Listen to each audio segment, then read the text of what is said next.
Millionaire mindset. Take two. Take one. People always ask, what is your biggest real estate mistake? Not doing your homework. You got to do your homework from the beginning to take you to the end.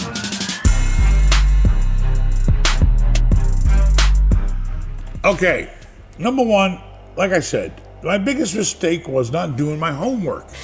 I've gone to new towns and bought real estate and didn't really know that much about the town and all the skeletons hidden in the closets, and it's not doing your homework. If you do your homework, you know what's going to happen before it happens, so that's my biggest mistake. And, the biggest mistakes you're going to make in real estate are not inspecting the property enough to know where all the bugs are at. The roof, the plumbing, the electrical, the foundation, besides the visual stuff. If it's a big commercial project or a small commercial project, you want to make sure that, you're not getting stuck with a lemon. Inspections is all part of your homework. Everything is homework in real estate. Do it, and then you'll know what's going to happen. Everything will just fall into place. You'll close the deal. It'll work out just as your plan said it would. But you got to have a plan, and you got to do your homework. Can you give you personal biggest mistakes? The biggest mistake I made was I went 800 miles away to Texas and bought an entire block of apartments, 1,000 apartments on one block. And I got so confident or cocky because I was buying them so cheap that it was a no-brainer. Well, it was a brainer. I didn't do my homework. I found out all kinds of things I didn't consider or realize about the property until after I bought it. And I knew there would be some things, but it turned out to be a laundry list. And it added up to millions. Luckily, little Ben went out there, gave up 3 years of his life, and lived there, turned the place around, got it running right, and we still were able to get out and make some money. But it could have went really bad. And never buy 1,000 apartments in one location. You know why? You compete with yourself. You're the only game around, but you need 1,000 families to live in these buildings. Okay? That's a lot of units to fill in one location. So basically, you're constantly trying to rent. And there's constantly people moving out. And it was a very, very busy situation, amongst other problems we had there. So I learned my lesson. What else you want to know? How else did you get screwed in real estate? In real estate in general? Yes, all your career. How did you get screwed? The biggest mistakes I made was I wasn't greedy enough. When the time was right, I knew the time was right, I should have bought more. But I played it safe sometimes and I backed away. And I knew at the time these were good deals. But I didn't want to bite off too much, and I probably should have bit off more. Because if I bit off more then, I'd be sitting in better shape today. And also I didn't realize that when I went outside my comfort zone of knowing how to run apartment buildings and started getting involved with hotels, which I have no idea or a clue how to run, never worked in one, is a major business you're taking over. It's not real estate, it's a business.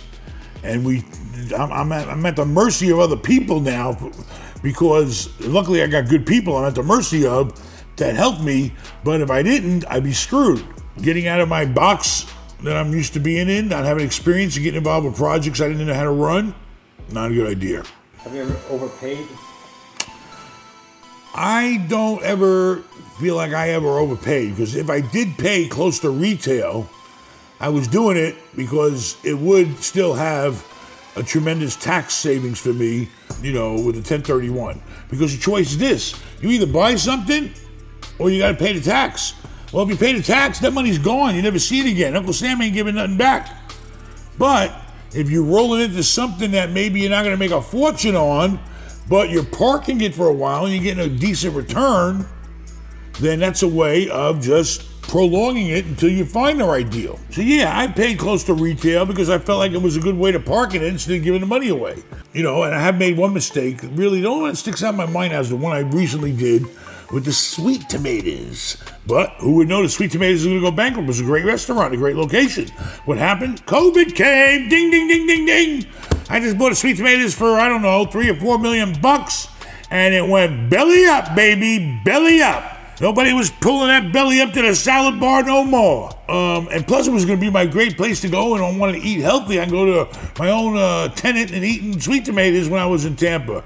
So it screwed up my diet too. But we got somebody looking to pay me back everything that I paid and maybe a little more, not much. I could lease it out to somebody else, but right now it's pretty hard. So that was a mistake, but who the hell knew COVID was going to came and crush everything? So should people have lawyers? I mean, if you're going to do 5 or more units of commercial property, I mean, you know, I would use a lawyer for commercial real estate. Okay, I always have. You know, you might get away with a small deal on your own, but you start getting into the big numbers. Plus, the banks are going to require it. Well, you're going to have to pay for the bank's lawyer when they do a loan for you. You got legal fees involved. When you borrow the bank's money, they're going to have a lawyer review everything. You're going to pay for that. Lawyers, bank's legal counsel. You know, it's not too much, but it's going to run 10 grand at least on the deal I do, and it's in millions. Biggest mistake in the world, don't read your contract. That's a big mistake, okay? It's boring sometimes, and a lot of stuff is boilerplate, but, you know, you want to make sure that you're signing up for the deal that you want. Okay, you got closing costs, who's paying the title insurance, who's paying the doc stamps, who's paying all the commissions. The contract's very important. How much time you got to inspect the property, when you got to go hard with your money, how much time you got for closing. Make sure your contract gives you the time and doesn't have you paying for things that you don't want to pay for, or at least negotiate. Everything's negotiable. So before you sign on that contract, you better make sure you're ready to live up to everything you agreed to. And you're going to hold them to live up to everything they agreed to. And that's what a contract's for. Let's say they make money, right? Instead of spending on growing, they're spending on cars and stuff like that. Is that a bad? Well, they're not 1031, are they? You see, what people don't realize, not only did the 1031 help me grow and help me become the person and have the portfolio we have today, because you don't touch the money, you don't piss the money away. The money's going into the next deal. Other people, you start pissing that money away, you won't have the goddamn tax money to pay. If you do make a nice chunk of money on flipping something or selling something or whatever, don't go out and start pissing away on shit, because everything depreciates. Cars, boats, whatever the hell you're buying, okay? Sometimes, you know, you get lucky by a house, but that's still being in real estate, that's good. And the banks want to see your money in the bank. The bank don't care if you have a brand new freaking car. The bank cares about the money that you got, that you can protect their investment of the loan. You can be driving around a freaking Rolls Royce, it don't matter. The bank don't want the Rolls Royce. They want that cash. They want to see that you're strong. They want to see you got money in the bank. So if things don't go the right way, you can still protect them and your own investment. You got to understand how this shit works. You want to loan money to somebody that ain't got shit? You know, even looking, COVID came, an international planet disaster shut everything down, and we still survived. Okay? You gotta have strength. Before you do any deals, okay, if you don't understand something or you need a second opinion, get help. I use all kinds of people. I have to use surveyors. I have to use phase 1 inspectors. I have to use lawyers. You have to use brokers. You have to use bankers. Okay, and if you're unsure about something, ask somebody that specializes in whatever your problem is or what your question is. Don't go into no deal not knowing what the hell you're doing or knowing everything about that deal. You know, the one thing they taught me in the Army, the only dumb question is not asking one. Go to consult with Ben, ask me, maybe I'll have the answer. If it has to do with real estate, I normally can pull something out of I get guys call me up all the time. They're hurt, they're in trouble. Well, we're going to sit here and try to figure out what can you do to improve your position that you're in now. Okay? I don't care. I'll try to help anybody with any kind of problem they got. If I can't help you, I'll tell you I'm sorry I can't help you.